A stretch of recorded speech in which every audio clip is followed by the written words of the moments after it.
at a time, watch you dress. Then you got to turn around with your hands to your back and back up to the little thing. They put the handcuffs on, lock them. Then the towel man gives the signal. Your door starts sliding open. And 2 officers will be there. They will bring you out your cell, bag you out your cell, put you on your knees, and then put the leg shackles on. Then help you up.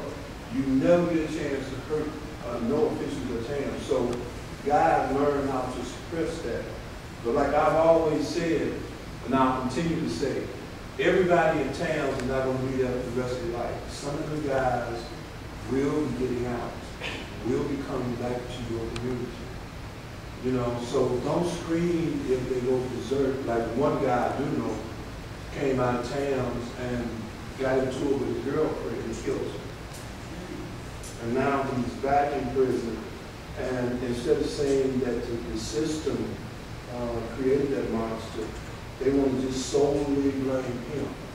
He's not solely blamed. If you put a man in a hostile environment and keep him there, eventually he'll get hostile. I'm just blessed.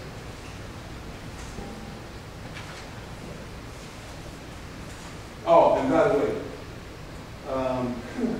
I guess my background and my experiences afforded me the opportunity. I don't know how many of you are familiar with ceasefire. Well, they hired me as an outreach worker supervisor, and they're giving me one of the most dangerous areas in the city of Chicago, Woodlawn.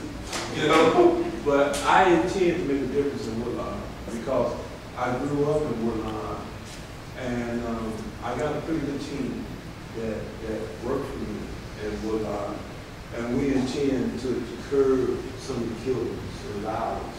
Now, we're not naive that we can stop everything, but if I can just make a small dent, then that's my contribution, you know, to wanting to be a plus for my community instead of a negative.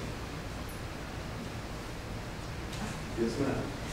I wanted to say that you're both wonderful and fantastic and powerful speakers. Yeah. And Joni, at the beginning of your talk, something really struck me. You're talking about the difference, or saying that there is no difference in terms of wrongful convictions. In the field, wrongful convictions scholars and researchers sometimes distinguish between those that are actually innocent, meaning they never committed the crime and it was wrongful in that way, versus legal innocence, like these types of illegal convictions that you're speaking of. And in my own personal experience, I'm so familiar with so many innocence projects and centers that are so dedicated to these wrongful convictions claims in the actual innocence way. And I'm curious, do you feel that the legal innocence has been, not spotlighted in the same way? Do you think that these centers are still focused on those types of claims as well? Well, I don't want to say, honestly, an innocent person who's sent to prison is just heinous and awful, and I support it. And I think that there's been an amazing movement for innocence in our country, and I support that. What I think gets lost, though, is that there may be individuals who may not be innocent, right, but who've been wrongfully convicted. And the question is, if we believe that our criminal legal system, and I'll be honest with you, I don't call it a justice system because I don't believe there's much justice. I call it a criminal legal system. In the criminal legal system, if it's supposed to be about rehabilitation and retribution, if we violate people's rights because they violated other people's rights, how does that teach any successful lessons? And further, when we look at wrongful convictions and wrongful incarceration, let's talk about what exactly Daryl just raised. The idea that we want to stop having violence in our world, where we commit acts of violence, whether it's in the courts or it's in prison, just breeds more violence. And so my one thing is that I support all the work around innocence, and I think it's important for us to work on behalf of those individuals who are wrongfully convicted, who are innocent. But I would also ask us to expand our horizons to recognize that the system is wrongfully convicting, millions of people. And for us to recognize that we are living in an age of mass incarceration, and that mass incarceration that is disproportionately affecting Black people in our country is not, in fact, producing any more safety or freedom from violence for any of us whatsoever. And instead, it is throwing people away and throwing the key out. And that's what so many of these pictures around this room demonstrate. And so I think it's incumbent on us to look more at the entire criminal legal system and to figure out how we don't rely on it so much, and to make sure that it is fair and just in its implementation of its power, because that is in fact not what we're seeing. I mean, one last thing I'll just say is, I have had the opportunity to represent individuals who are guilty of crimes, and I do that because as a lawyer, I do believe in people's rights. That said, I don't individually support violence. I don't want individuals to inflict violence on others. But when people are violated in the criminal legal system, I don't know how you tell them that they should behave properly when they see everyone else behaving improperly, including those with power who mete out justice. We all have to work to have the world we want to live in, and we have to recognize there's violence being perpetuated in the criminal legal system as well. And unfortunately, what we see is any means to whatever end, and that is not the way it should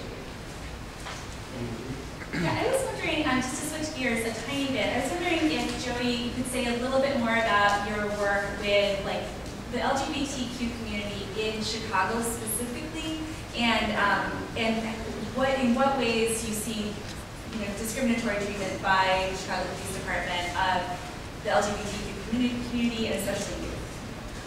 Well, all right, I'm queer and proud of it. Okay. And so, I have spent the last 15 years working at the People's Law Office and doing police misconduct and other governmental misconduct cases. Prior to becoming a lawyer, I did a lot of work on prisons, particularly supermax prisons. I, in fact, protested against the creation of TAMs way long ago and unfortunately lost that battle. As a queer, I hold myself out to the queer community, and what I've recognized and what's kind of described in our book is the fact is, Daryl and so many of the other torture survivors were able to be tortured and were targeted for such treatment because of racism and because of poverty, and because we as a society do not take care of and do not care to take care of the individuals who are the most vulnerable and powerless. And that is in fact true for so many LGBTQ people, particularly people of color. And so what I've seen and what we've documented is that, for example, transgender women of color are often profiled as sex workers.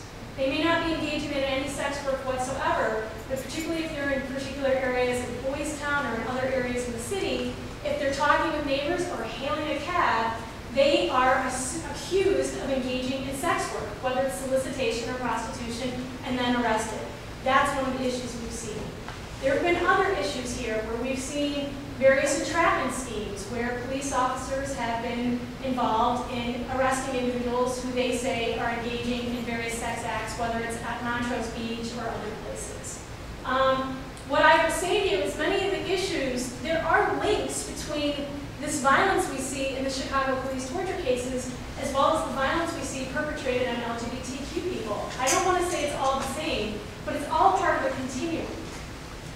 Recently, this past week, we saw a news story in the Chicago Tribune about a lock keeper who was sexually abusing people in the 19th district, who was coercing individuals, and who I believe were gay men or transgender women or gender non-conforming folks into having sex in order to be released or to not be further punished. That's not an isolated incident. I think we're going to find that this happens often. And so, this is a whole other topic, but, I do think it's important for us to recognize who is affected by the criminal legal system, and it includes people of color, which includes LGBTQ people of color.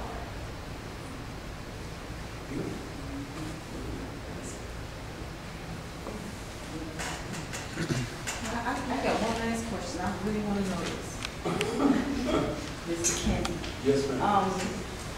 Would you like to see someone punished for the crime committed to you, towards you?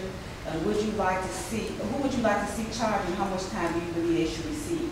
I know you want to see Bird, go to jail, but who else do you think is a key player? My question is, would I like to see someone punished for the injustices that were perpetrated not only against me, but others as well? Yes, ma'am. I most certainly would.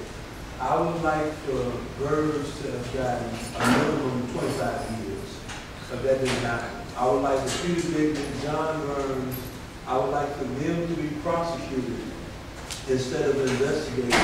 I would like for Bird's pension to be taken. I would like for Burns and Dignit, their pensions to be taken from them and prosecuted and put in jail for another 25 years as well. And for any other ones that covered it up, the blue code of silence, give each one of them 20 years. Yes, ma'am. All right, I think it's an appropriate place to stop. We just want to thank you guys again so much. Thank you all for coming. And again, if you want to get more involved, check out any of the websites that I just mentioned. Pick up the flyers for the rest of the series and find ways that you can help to bring about.